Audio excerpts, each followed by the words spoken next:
God,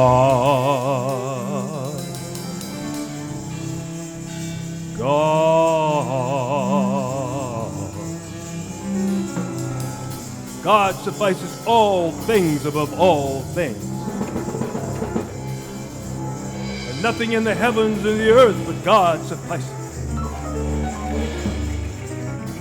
Verily, he is in himself the knower, the sustainer, the omnipotent God.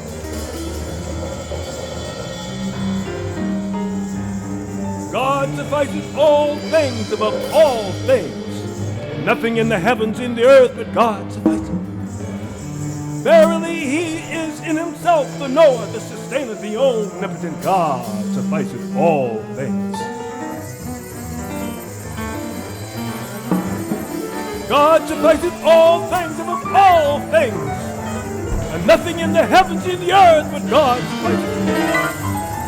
Verily, he is in himself the knower, the sustainer, the omnipotent God. Suffices all things above all things. Nothing in the heavens or in the earth but God suffices.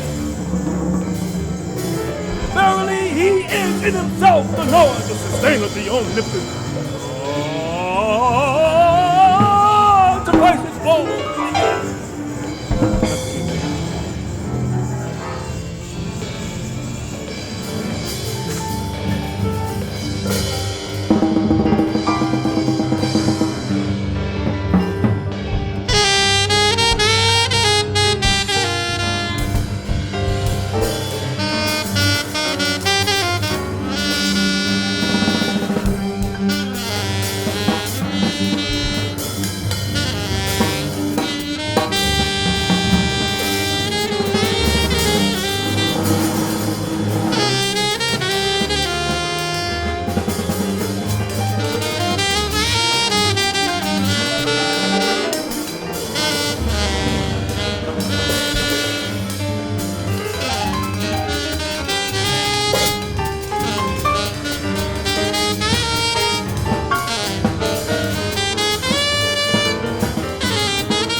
Yeah, I mean, it was really. Doreen, where are you? Oh, I think I just lost 3 pounds. I mean, it's really for me a treat because having listened to this on record for quite a few years, to actually hear this music live and in person and revisited, it's obviously very different. You have a different rhythm section. The music itself has changed, over the decades, the ways in which we play it and we experience it. Alan, would you like to talk a little bit about how this, whether it's like a glove or whether it's a tighter fit? Well, we did this music 43 years ago, and I hope that we've all gotten a little better in 43 years. And I think that's, I feel the same spirit from Cooper Moore as 43 years ago. The spirit's still strong, but I think we've all just grown.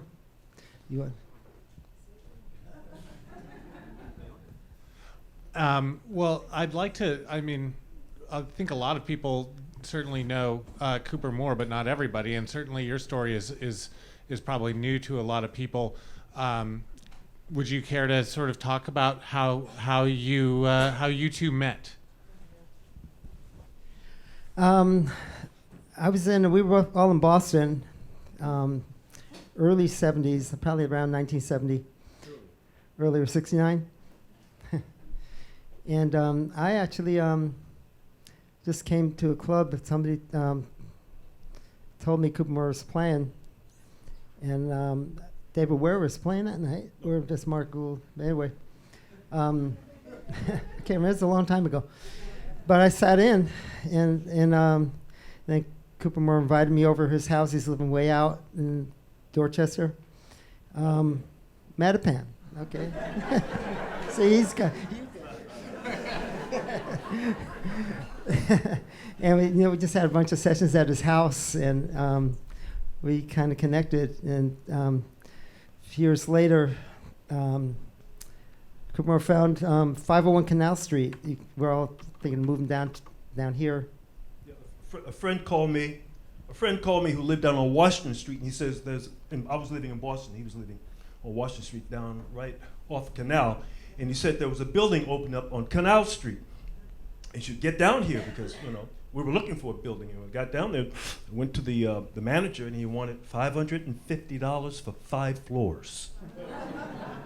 So we took it, and we all moved. And you were already here in New York. No, oh, no, I was the last to come down. It was all within a few weeks, so we came down. But David was around. David, I swear, I shared the second floor with David, and David S. Ware and Alan Braufman shared an apartment.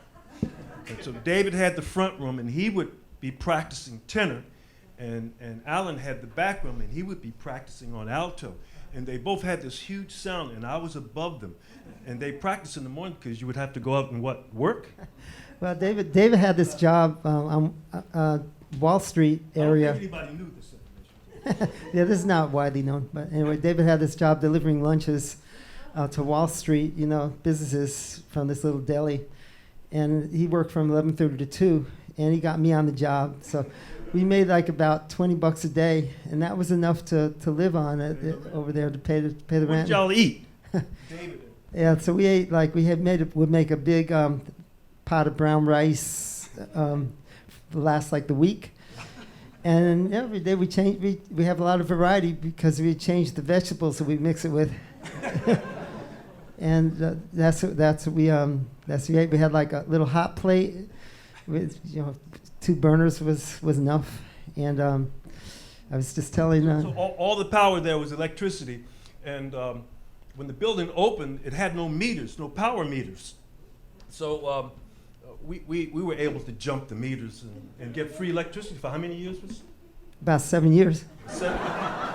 Con Edison would come knocking on the door once a month, but we would never let him in. We just said, no, we don't know who you are. There's valuable equipment in here. We don't want.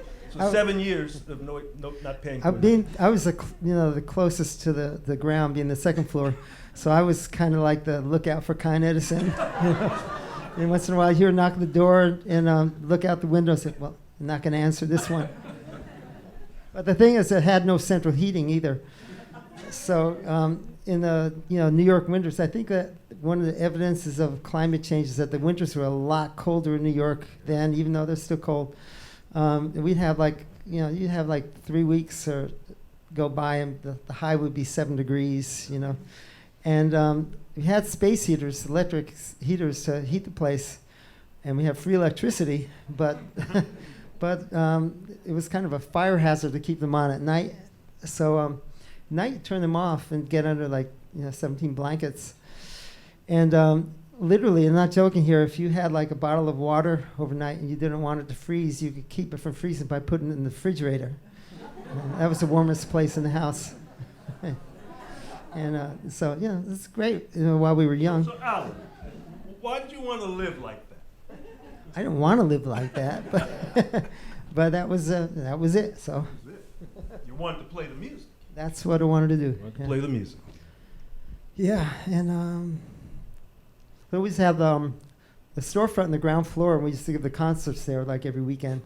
It was either Apogee with David and Cooper Moore, Mark Edwards. Chris Amberger. Chris Amberger was on that. Bass Yeah, player. bass, yeah. Or myself. I have a question, excuse me, but I have a question for Alan. How did you get to record this? Okay, this is good. You're putting Clifford out of a job here. This album came about I sat in Boston with Pharoah Sanders, and he was a jazz workshop, and I met Cecil McBee, the bass player, and I came back to New York and looked him up, and he asked me to play on his album on Strata East Records called Mutima, and Who was on that? Who's on that song? and that album was Jimmy Hops playing drums, Cecil, obviously myself, trumpet player named Tex Allen, Alan Onaji Gums on piano, Lawrence Killian playing percussion. Did I get everybody there? I think so. And there was. But you were playing with Blay. That was later. It was later. That was later, yeah. So anyway, so Cecil invited me up. He was having a But party. you were playing with Philip Glass. I was rehearsing with Philip Glass, with the jam session on Chatham Square with Dickie Landry, Richard Peck, and a bunch of saxophone players from New Orleans. And we used to go down there with several nights a week, and just Philip Glass was friends with them. He hung out there, and he had the all saxophone band at that time. So, I did some rehearsing with them, and was offered to join the band, but I actually went back to Boston to go to school. So I never actually did a gig with Philip. It would have been nice. But anyway, I met Bob Cummins at Cecil's party, and he was just starting Indian Navigation Records. And what was the first album? Was it David Murray, the first album? First one was Revolutionary. Revolutionary, yeah, that's right. And so I invited Bob to come down to Canal Street to see a concert of us, and he liked it. So he said, got this record label, you want to do an album? And he brought his recording equipment down to the storefront. We just did it there. And that's how this came about. Well, and it's you did also get some positive press in the Village Voice too. So I mean, the You band. want to hear that? You really want to tell that story? Well, maybe whole not the story? whole story. You know what? I want to tell the whole story. You do want to tell the whole story? Yes. Yeah, tell the whole story. Gary Giddens was writing for the. Are you here, Gary? Okay, Gary Giddens was writing for the Village Voice, and Cecil Taylor's big band was playing at Carnegie Hall, and Gary said wonderful things about the band, but he didn't like David S. Ware, and he wrote it in the Voice that he didn't like David S. Ware, and it's you have the copy, right? Yeah, I have the now, copy. Gary Giddens says that he didn't do that, okay? But Gary, you did. We have proof. Yeah, this was recently. So this recently the word came was about. put out that Gary Giddens was stupid.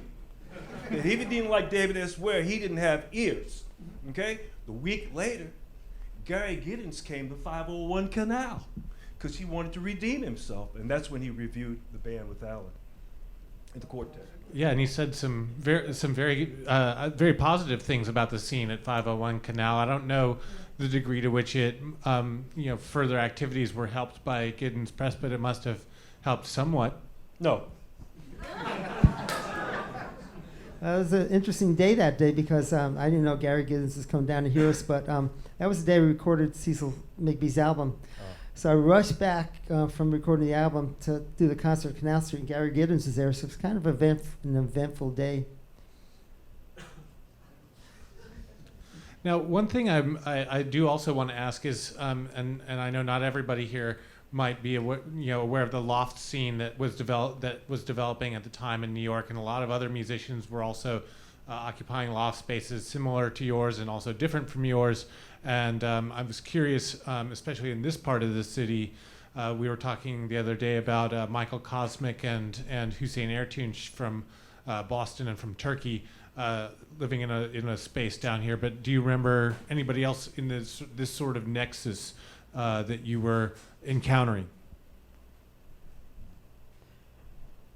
No. Of course, I mean, there was all of the musicians in New York, that it's kind of, it's kind of interesting because a lot of them I grew up listening to, and now, playing with some of them, being on the scene with them a bit, but yeah. Well, but the loft scene, the loft scene existed because there were no gigs for us. There was nowhere to play, so musicians just started, playing, in their where they lived, and where they lived, which was cheapest, was downtown, down in the publishing area and in the East Village and places like that, where the rents were real cheap. I mean, $550 a month. It was still cheap. There's a hotel there now, a small little hotel, and I called them up just out of curiosity of what they charge for a room, and there was $530 a night. But it doesn't sound like, this was sort of compared to like what's now Flatiron or the Village. This was still kind of the Wild West side. There weren't so many players active down here. I guess Chatham Square, that there was a scene around there. But there are many painters and sculptors. Yes, right. Right. Down below Canal and so there were many lofts. Right. And oftentimes they would have programs. Sure. They would have concerts in their spaces, the art spaces. Right. Like Green Gallery or, yeah, exactly. Cooper Moore, we were talking a bit last night about, and this what instantly upon hearing Valley of Search years ago, and I'm reminded of course tonight, was the Baha'i prayer that is part of the opening sequence on the LP. And I, not having grown up in the church or any sort of religious environment, to me it's sort of being able to have something like that coursing through you that you remember and you're able to repeat and take in as part of yourself. That's not part of my experience. And I'm curious whether what was your experience? My experience was definitely much more secular. There were certainly things I did, I guess, repetitively, but they were not a bridge to something else. So I'm curious. You mean like another place, another beyond, place, spirit, God? Yeah, exactly, God and all that stuff. So I'm interested in your perspective. This was a performance. Right. You think I have to believe in order to perform it? Maybe. Not necessarily. Well, when I'm doing it. Right. Look at Meryl Streep. She's an actress, right? Right. She goes many places, right? Yeah. But who is she? She's uptown, Meryl. where she lives. Right. She's not, So we're performers. Okay? We're performers. Right. When I get up in the morning, I practice to perform. Okay? Now, hopefully, that performance, that excellence in playing, and the energy will take me to another place. I hope. Right. But I don't know what exists. Sure. Sure, because I just don't want to be here. Right. I don't want to die or anything, but I find Earth is difficult. I find life is hard. New York is really hard, So I'm just trying to relieve myself. Yeah. You know, when I go crazy, I'm trying to be somewhere else. Yeah. Please. Well, you know, it's Valley Search. I gave Cooper Moore that to say. He can believe it or not. That's his point, you know. I have meant this in no sectarian way whatsoever. It's just, you know, feel that spirit, and that meant something to me. Well, we are spirit. I mean, we don't have to conjure up spirit. We are spirit already. We get up in the morning, we wake up, we breathe, we eat, we talk. We are spirit. We're already there. Right. You know, that's what I think and believe. You know. Right, because I mean, there is the popular term spiritual jazz, which is, and that language has certainly in the some of the articles I've read about this album coming out again, and I'm not to sort of delve too deeply into semantics, but I'm curious what you think about that moniker. About spiritual jazz? Yeah. Well, you know, one of the tunes is on this album is called Thankfulness, and you know, when I play this music, it feels like I'm saying thanks. And I have to direct that thanks to. I'm not saying thank you to you or you, but or WM. Well, although I will thank WNYC. It's sort of thankfulness to the universe for giving me the spirit to express that.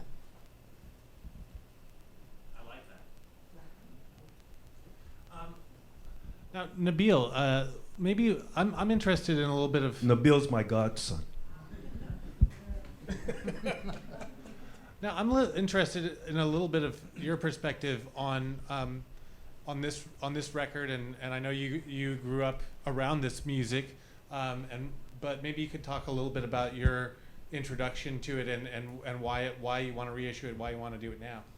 Yeah, I mean, it's funny, we talked about it last night, and there's something I thought about that I didn't think about at dinner, which was that this music is essentially my introduction to music. I was 3 years old when this record came out, and I was at 501 Canal. I heard you practicing for, 4, 5, 6 hours a day. It is by far the music I heard before I got into Kiss or the Village People or any of that stuff. You took me to those concerts, thank you. As did my mom, Alan's sister, who's out there. Hi. So this music is just a part of me, and it really is my introduction to music, and I've always been excited about it. And at the same time, Alan and I have stayed close for my entire life, but I hadn't thought about this record for a long time. And then I think you found a copy 5, 6, 7 years ago and mailed it to me, and I put it on again, and it was crazy how much it sort of, after not hearing something for 30 plus years, how quickly it came back and how much I remembered it. And then about a year ago, you two played together uptown at what's the school called? The Manor House. Yeah, and it was a great show, and I just wrote like a simple blog post about it, and I was really surprised how many people responded to it saying like, oh, Cooper Moore, oh, I know Valley of Search. Like I thought this was just something very personal that only I knew about, sort of selfishly or because I'd grown up with it.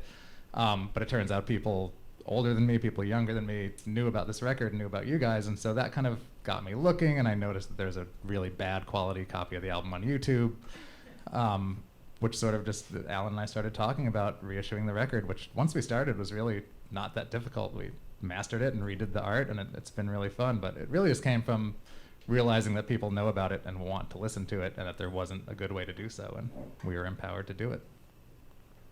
Right, and as I understand it, not to get too into the nitty gritty, but you owned the rights to it, and you were lucky that it was kind of a very easy process for you as a musician.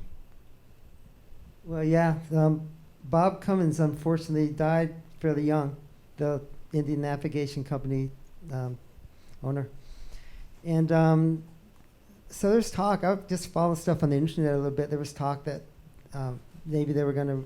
His wife was going to continue it or something, but then his wife decided that she wasn't, and all rights reverted back to the artists for everyone. So we own the album again. Did he ever pay you? I cannot even remember. I don't think he was a good guy. I don't think if he didn't pay me, he didn't make any money on it either. So I cannot remember if I got money for this or not. possibly. It wasn't enough to remember if I did. It's like now. Yeah, right. Things haven't changed. But I have heat now.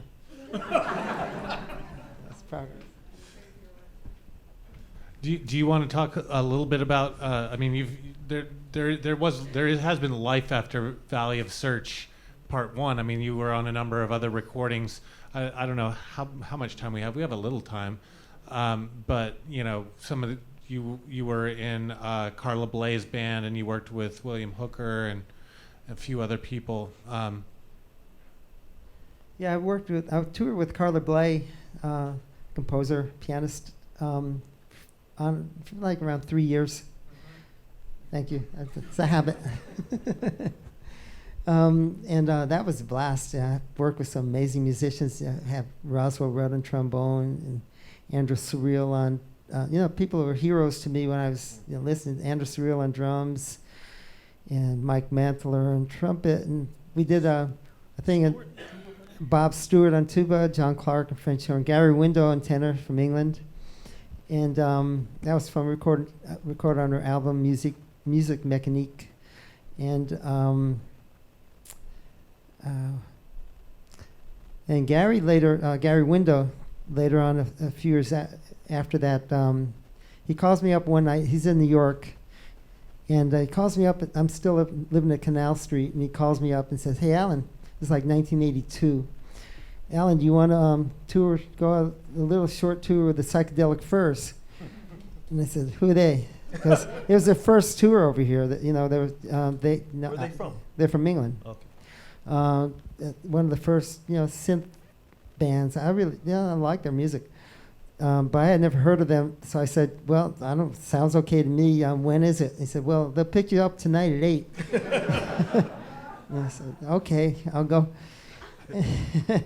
And it turned out that the reason that happened was, Gary was touring with them, and he had overstayed his visa here, and the tour was going up to Canada. Oh. And if he went, he wasn't going to get back in the country. And this is way before Trump. But anyway, so I did it, and it's cool. They gave me the tour 8 o'clock at night. The huge tour bus pulls up in front of Canal Street, and I had that night to listen to the cassette tape of their music and just get it by. It was pretty simple stuff. So just get it by ear, so I could, there wasn't going to be any rehearsing. Just go on the show the next night and do it and get it right. So it worked, and it was funny because the first show, we did the sound check, went back to the hotel, and everything's cool. And now it's time to leave for the concert. And I get off the bus, and there's like thousands of screaming fans. And I said, I had no idea this is.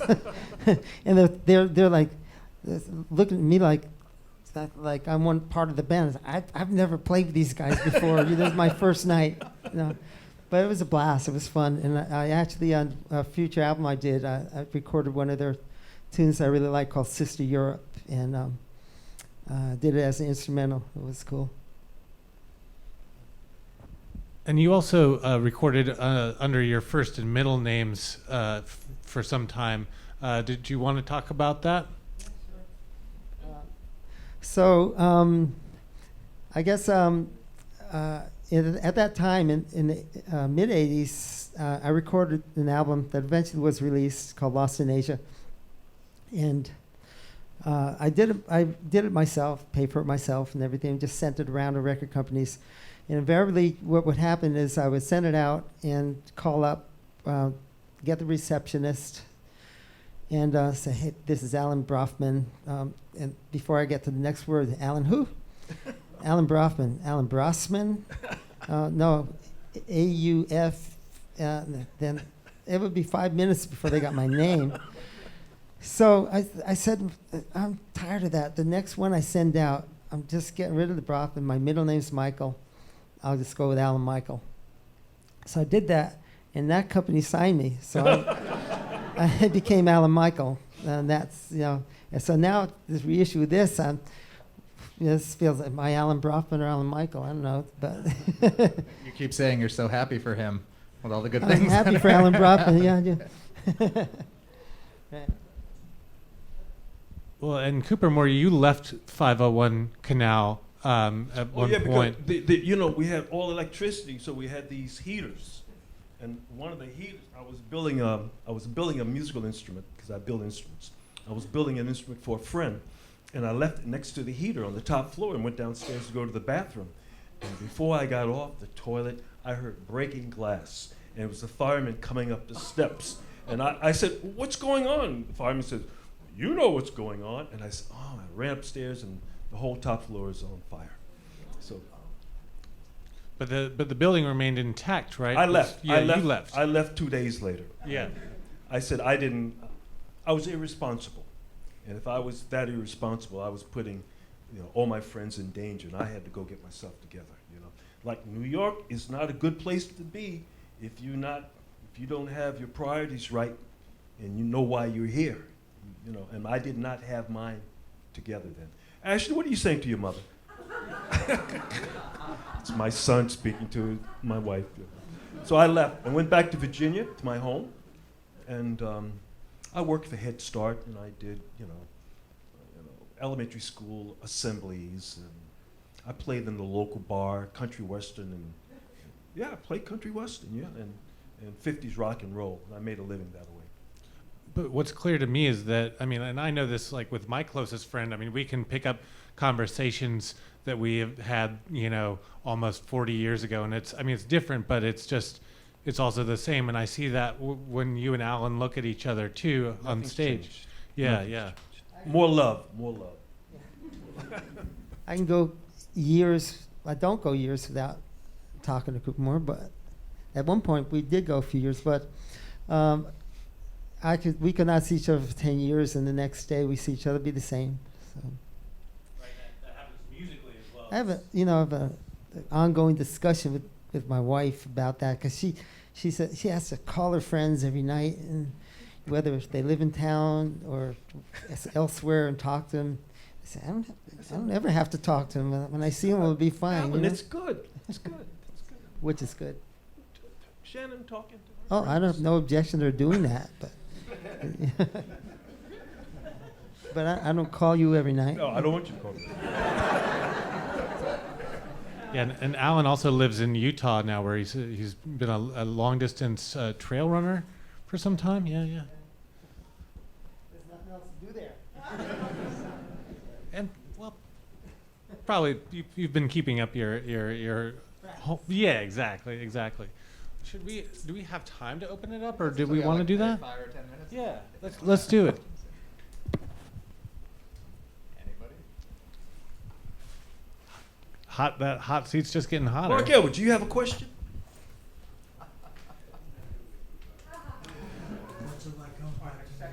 Give him the mic. Give him the mic.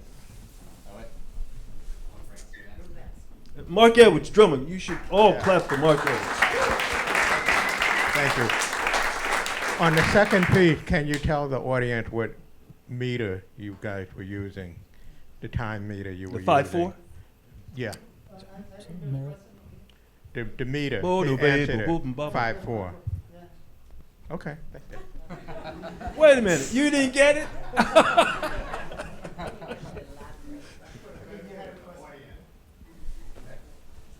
How do you feel coming back to New York? How do I feel? Like it's home? I Pizza. We had pizza the other day. Real pizza, right? Yeah, we did have real pizza. Yeah, there's no real pizza out there.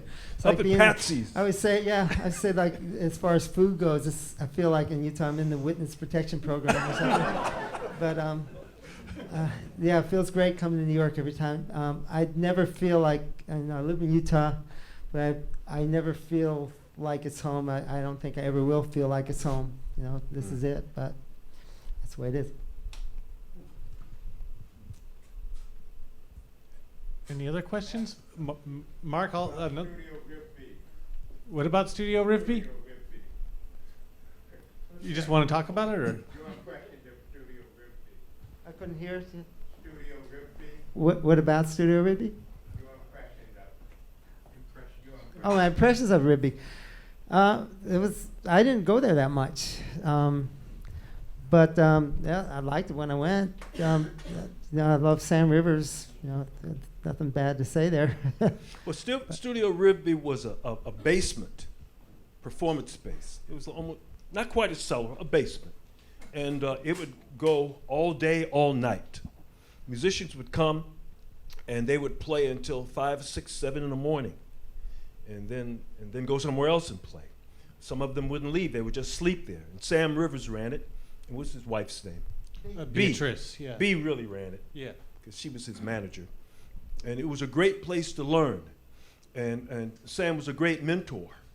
And he welcomed everyone. And it was a special place.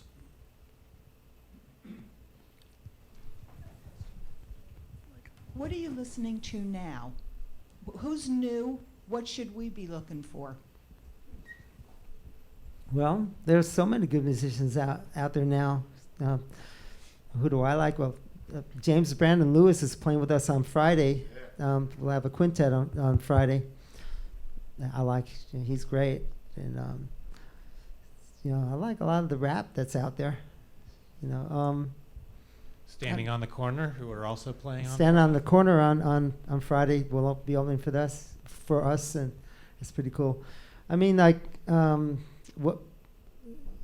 it's different now because back in the 60s, 70s, if you see the musicians you would see were the creators. Like we were talking the other day, it's like now it's great musicians, but it's kind of secondhand from that. And it was like the giants who created the music. You could go and see them, like live. I was fortunate that those days that when I was 17, I got a job at tearing tickets at the Bleecker Street Cinema, which is no longer here, and the art house, and they had a reciprocal relationship with the Village Gate just down the block, and anybody who worked there could come to the movies for free, and anybody who worked at the theater could go there, get in there for free. So I'd be done there like around midnight, and on my way home, walk right past the gate, and every night I'd go hear Miles with the quintet with Tony Williams and Wayne Shorter, Herbie Hancock, or Mingus, or Roland Kirk, Roy Haynes, and then I went up to Boston. In my first year there, I got friendly with this woman who checked coats at the Jazz Workshop. And she got me this job. In the front of the building was the Jazz Workshop, which was the jazz, obviously. And the back was called Paul's Mall. They had the pop acts. She got me this job doing the lights for the pop acts. And so we did like Martha and Vandellas, Bobby Vinton, and there's a few that I remember. But anyway, I could go to the Jazz Workshop anytime I want, and they didn't care if you were under 21 in those days. So, Elvin Jones, Pharoah Sanders, Ahmed Jamal. I just go every night, and I could just hear all that music, and I was, very lucky. And even here at the Vanguard, where Max Gordon would let musicians come in, and sit at the bar or stand at the kitchen door. I mean, he would allow musicians to come and hear the masters, and that's how you can't get it from records. I don't care. Or That's YouTube. true. You're not going to get it. It's different. You can get something from the records. Well, you can't get what you need to get. Right. It was different. Like if you see, like Pharoah Sanders, I saw him like so many times at Slugs when I was like 15, 16 years old, and what he played there never got on the records. You have Pharoah records that are great, but if you've been there, it was something else, But I think it was the same thing with say. Roland Kirk, Rahsaan Roland. If you didn't see and hear his show, you weren't going to get it from an LP or a recording. No, it was Rahsaan. Like I saw him at Jazz Workshop, and it's a crowded night. And I remember this. Two stories about Rahsaan is one night he got everybody clapping, and on tune 4, for anybody who doesn't know, he's blind, and he hears one guy in the audience clapping on 1 and 3. He's got 3 horns around his neck. He's got a cane. He just feels his way out to the guy. and he takes the guy's hands and puts them on 2 and 4. And then later in the week was a Sunday. Musicians worked hard in those days. Like Sunday, you did matinee from 4 to 7, and then you play from 9 to 2. Anyway, it was a matinee, and this tenor player came in. A small club, and I can hear the conversation, and the guy comes up and asks him, "Hey, can I sit in with you? I'm a tenor player." And Rahsaan's very friendly. He says, "Yeah, sure. How about we just do B-flat blues?" And the guy says, "Sure." And so he counts it off at about 3:50 in the metronome. If anybody doesn't know, that's fast.